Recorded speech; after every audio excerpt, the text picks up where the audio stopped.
ہمارے بزرگوں نے فرمایا کہ کچھ اسباب ہیں تنگ دستی کے، یعنی کچھ ایسے اسباب ہیں کہ جن کی وجہ سے اللہ تعالیٰ رزق کو ذرا کم کر دیتے ہیں، بند کر دیتے ہیں، تو وہ جاننا بھی ضروری ہے۔ چنانچہ مختصراً میں بتاتا چلوں کہ جو بندہ کھڑے ہو کر جوتے پہن کر ننگے سر کھانا کھاتا ہے، اللہ اس کا رزق تھوڑا کر دیتے ہیں۔ اور اگر آپ دیکھیں تو آج کل کی دعوتوں میں یہی سلسلہ ہے۔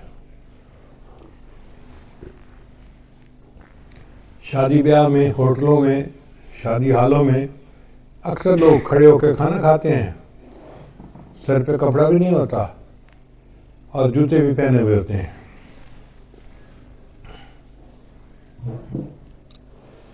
پھر رزق میں تنگی تو ہونی ہوتی ہے۔ پھر دوسرا، مہمان کو بوجھ سمجھنا۔ جو لوگ مہمان کے آنے کو بوجھ سمجھیں اور اس فکر میں لگ جائیں کہ جی آ گیا ہے تو کہاں سے اس کو کھلائیں گے اور کتنا اس کو کھلائیں گے اور کتنے دن رہے گا، مہمان بعد میں آتا ہے، اللہ مہمان کا رزق پہلے بھیجتے ہیں، تو الحمدللہ ثم الحمدللہ اللہ تعالیٰ خیر فرما دیتے ہیں۔ بلکہ میں تو یہ سمجھتا ہوں کہ ہمیں اللہ مہمانوں کی برکت سے روزی دیتے ہیں۔ ایک دن میں کھانا کھا رہا تھا تو میری بہو کہنے لگی کہ ابو جی ایک بندہ ہے انڈیا کا، بڑا مالدار ہے، اس نے پورا سال ہر روز 1000 بندوں کو کھانا کھلایا۔ اور وہ بڑی حیران تھی کہ 1000 بندوں کو کھانا ہر روز وہ کھلاتا تھا۔ جب اس نے بات کر لی تو میں نے کہا کہ بیٹا وہ تو امیر آدمی ہے، وہ تو 1000 بندوں کو دن میں ایک دفعہ کھانا پورا سال کھلاتا ہے۔ ہم فقیر لوگ ہیں اور ہم الحمدللہ 1000 طلباء کو دن میں 3 مرتبہ کھانا کھلاتے ہیں۔ صبح ناشتہ بھی ہوتا ہے، دوپہر کا کھانا بھی ہوتا ہے، رات کا کھانا بھی ہوتا ہے، اور پورا سال اللہ روزی پہنچا دیتے ہیں۔ تو حیران ہوئی، کہنے لگی ہاں بات تو ٹھیک ہے۔ میری وائف پاس بیٹھی ہوئی تھی تو وہ کہنے لگی کہ میں ایک بات بتاؤں۔ میں نے کہا کیا؟ کہنے لگی کہ ہماری شادی کو 30-35 سال ہو گئے ہیں اور اس 30-35 سال میں ایک دن بھی ایسا نہیں گزرا کہ ہمارے گھر میں مہمان کا کھانا نہ بنا ہو۔ میں نے اللہ کا شکر ادا کیا کہ یا اللہ تیرا کرم اور تیرا احسان ہے کہ الحمدللہ 35 سال میں ہر روز مہمان کا کھانا گھر میں بن رہا ہے، ایک دن بھی ایسا نہیں کہ مہمان گھر میں نہ ہو۔ تو میں تو یہ سمجھتا ہوں کہ اللہ ہمیں رزق جو دیتے ہیں وہ مہمانوں کی وجہ سے دیتے ہیں، تو مہمان نوازی سے کبھی پریشان نہیں ہونا چاہیے۔ پھر تیسرا سبب ہے بغیر بسم اللہ پڑھے کھانا کھا لینا، ہاتھ دھوئے بغیر کھانا کھا لینا۔ یہ بھی بیماری عام ہے۔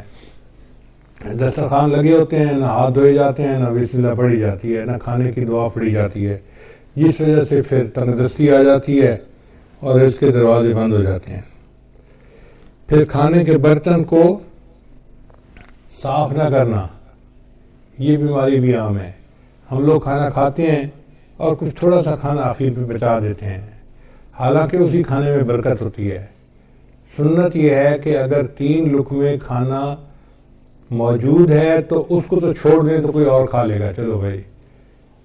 اگر اتنا کھا لیا کہ 3 لقمے رہ گئے تو اس کو خالی نہ چھوڑیں، اب اس کو پلیٹ کو اچھی طرح صاف کر دیں تاکہ اللہ کی نعمت ضائع نہ ہو، اللہ کی نعمت جو ہے وہ کسی انسان کے کام آ جائے۔ مگر اس میں ایسے لگتا ہے کہ جیسے یہ بندہ غریب ہے، اور امیر لوگ جو ہیں وہ ذرا شاہانہ دماغ کے ہوتے ہیں، تو وہ ڈالتے زیادہ ہیں، آدھا کھا لیتے ہیں، آدھا چھوڑ دیتے ہیں۔ یہ جو آدھا کھانا اور آدھا چھوڑنا ہے یہ بھی رزق میں تنگی کا سبب بنتا ہے۔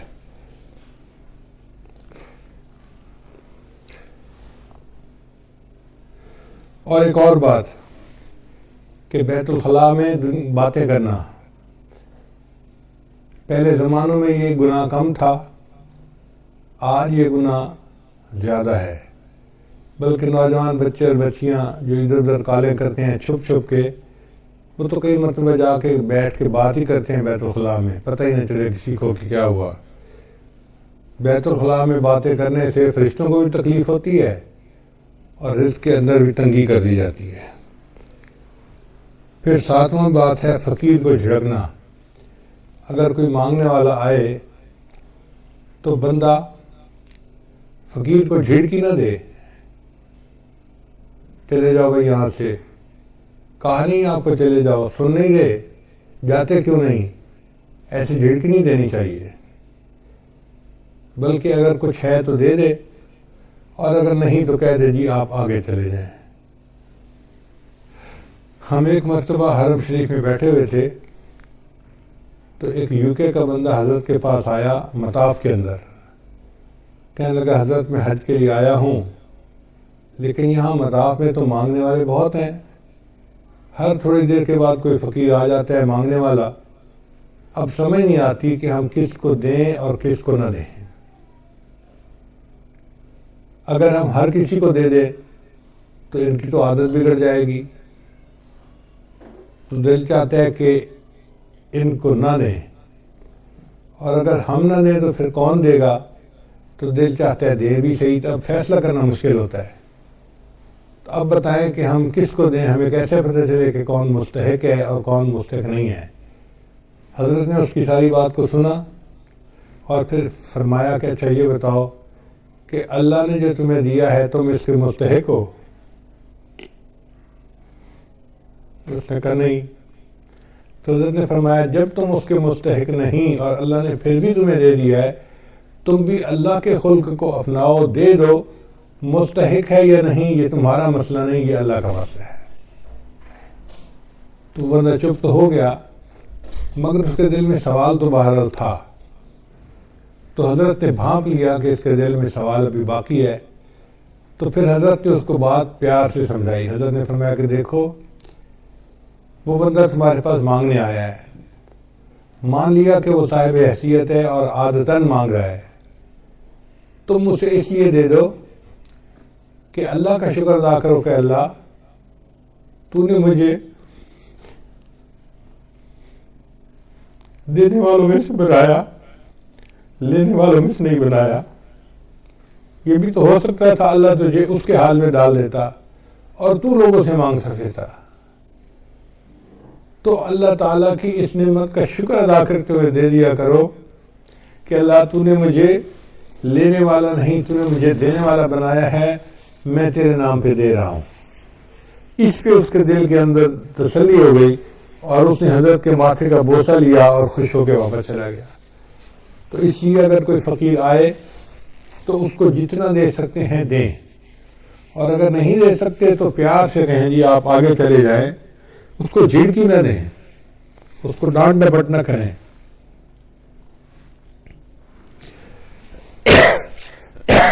پھر مغرب کی نماز کے بعد بلا عذر جو بندہ سو جاتا ہے، اس سے بھی رزق کے اندر برکت کم کر دی جاتی ہے. اگر کوئی بیمار ہے یا کوئی عذر ہے تو اس میں تو شریعت اجازت دیتی ہے، لیکن عادت بنا لینا اس کو شریعت نے منع کیا ہے.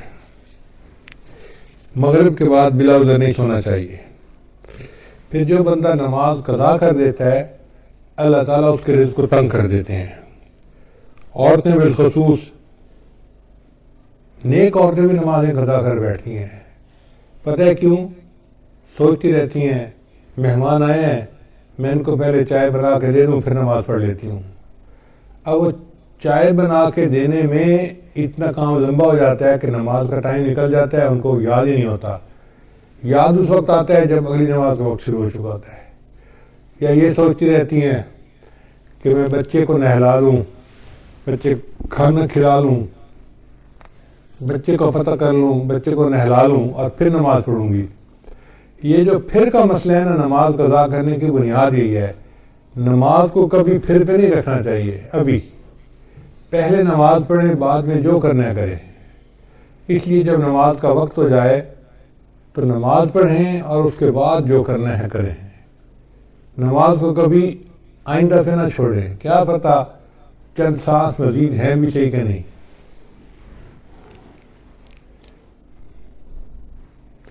ہمیں ایک مرتبہ اس کا بہت عجیب تجربہ ہوا. ہم پشاور ایک اجتماع سے واپس آ رہے تھے تو لاکھوں لوگ تھے اس اجتماع میں. راستے میں ایک چھوٹی سی مسجد میں ہم رکے. ہم نے سوچا کہ ہم یہاں پر عصر کی نماز ادا کر لیتے ہیں۔ تو جب میں مصلی کے اوپر کھڑا ہوا امامت کے لیے تو ایک اور گاڑی آ کے رکی جس میں 4 بندے تھے۔ ان 4 میں سے 2 بندے مسجد کے اندر داخل ہوئے اور دوسرے 2 ان کے پیچھے تھے۔ تو پیچھے والوں نے ان کو کہا یار یہاں تو پہلے ہی نمازی کافی ہیں، چلو ہم عصر کی نماز آگے پڑھ لیں گے۔ تو جو اندر آئے ہوئے لوگ تھے نا وہ بھی باہر نکل گئے اور گاڑی میں بیٹھ گئے اور گاڑی چلی گئی۔ خیر ہم نے نماز ادا کی، پھر اس کے بعد ہم آگے چلے اسلام آباد کی طرف آ رہے تھے۔ کوئی 10 میل کے بعد ہم نے دیکھا کہ اس پہلے والی گاڑی کا ایکسیڈنٹ ہوا ہے، اور ایکسیڈنٹ اتنا فیٹل تھا کہ چاروں کے چاروں بندے مر گئے تھے۔ تو ہم نے جب اس گاڑی کو دیکھا تو گاڑی کو تو پہچان لیا، تو لوگوں نے ہمیں بتایا کہ یہ ایکسیڈنٹ اتنا برا تھا کہ ایک بندہ بھی نہیں بچا، سب مر گئے۔ اس وقت مجھے خیال آیا کہ یا اللہ اگر یہ رکے تھے جیسے نماز وہاں پڑھ کے پھر چلتے تو ایک تو وقت کی عصر کی نماز بھی ادا ہو جاتی اور دوسرا اس کی وجہ سے برکت بھی ہو جاتی۔ اب یہ انہوں نے عصر کی نماز ادا نہیں کی ہوگی، نیت تھی پڑھنے کی لیکن بن پڑھے دنیا سے چلے گئے۔ تو کون جانتا ہے موت کا وقت کتنا قریب ہے، اس لیے اگر پھر پہ ڈال دینا جی کہ پھر نماز پڑھیں گے تو اس میں نماز بھی قضا ہو جاتی ہے اور انسان نقصان بھی اٹھاتا ہے۔ ابھی نماز پہلے پڑھیں جب ٹائم ہو جائے، اور عورتوں کے لیے تو اول وقت میں نماز پڑھنا بھی زیادہ فضیلت ہے۔ بس اذان کے انتظار میں رہیں۔ گھر کے اندر ایک بورڈ ہونا چاہیے جس پر نماز کے ٹائمنگ لگے ہوئے ہوں، بچے بڑے اس بورڈ کو دیکھیں اور جیسے ہی نماز کا ٹائم ہو جائے بس وضو کیا، پہلے نماز پڑھی، بعد میں جو کرنا ہے بعد میں کرتے رہیں گے۔ پھر 11ویں چیز جس سے رزق میں کمی آتی ہے وہ ہے جھوٹ بولنا۔ جو بندہ جتنا زیادہ جھوٹ بولتا ہے اللہ اس کے رزق کو اتنا تنگ کر دیتے ہیں۔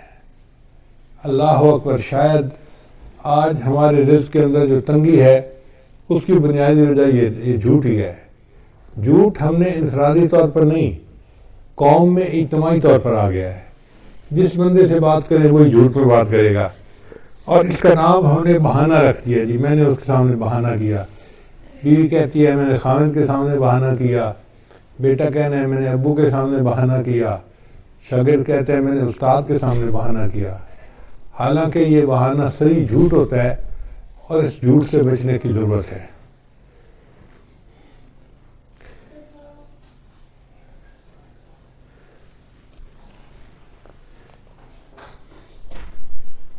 بارہواں عمل ہے موسیقی کا سننا۔ آج کل گھروں کے اندر گانے چل رہے ہوتے ہیں، فلمیں چل رہی ہوتی ہیں، عورتیں موسیقی کی آواز پہ کام کر رہی ہوتی ہیں کچن میں، گھر میں، اور کہتی ہیں الٹا کہ یہ موسیقی تو روح کی غذا ہے، اور اس بات کو بھول جاتی ہے کہ جس گھر میں موسیقی چلتی ہے اللہ ان کی رزق میں تنگی کر دیتے ہیں۔ پھر 13واں عمل اولاد کو برا بھلا کہنا۔ کچھ ماں باپ اولاد کو جلدی گالیاں دینا شروع کر دیتے ہیں، یا برے الفاظ کرنا شروع کر دیتے ہیں، یا کوسنا شروع کر دیتے ہیں۔ تو جو اولاد کو برے الفاظ کہیں گے یا کوسیں گے ان کے رزق کو اللہ تعالیٰ ویسے ہی تنگ کر دیں گے۔ 14واں عمل قرآن مجید کو بلا وضو ہاتھ لگانا۔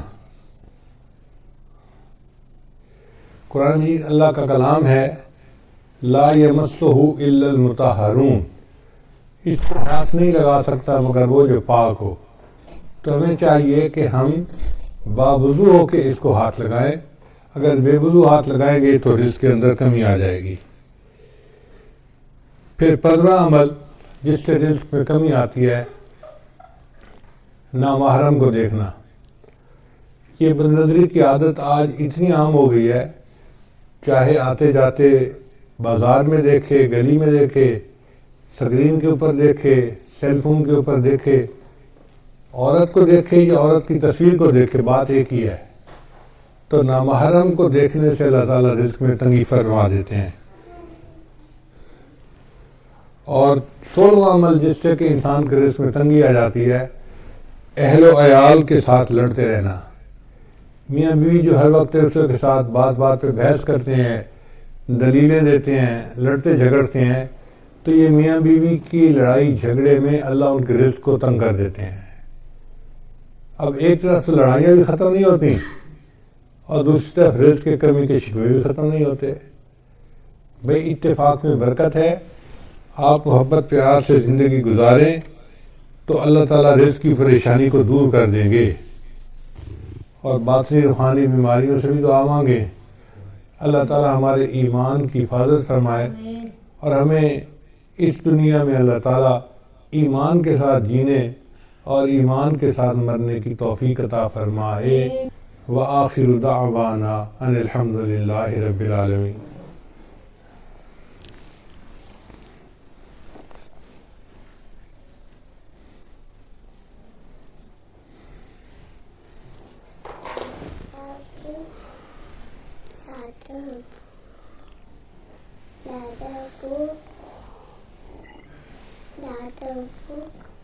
جی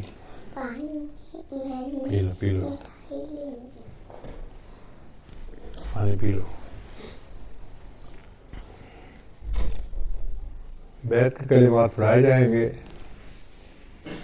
سچے دل کے ساتھ یہ کلمات پیچھے پیچھے پڑھتے جائیے۔ پڑھیے بسم اللہ الرحمن الرحیم،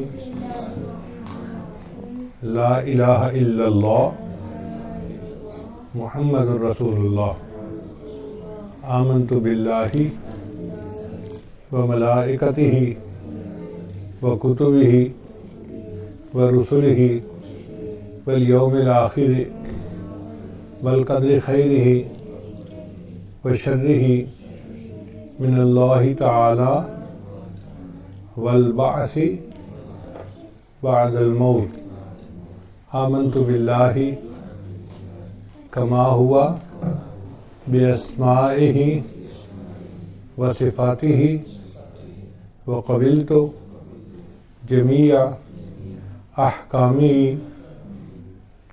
اقرار باللسان وتصدیق بالقلب، اشہد ان لا الہ الا اللہ واشہد ان محمدا عبدہ ورسولہ، استغفر اللہ ربی من کل ذنب واتوب الیہ برحمتک یا ارحم الراحمین۔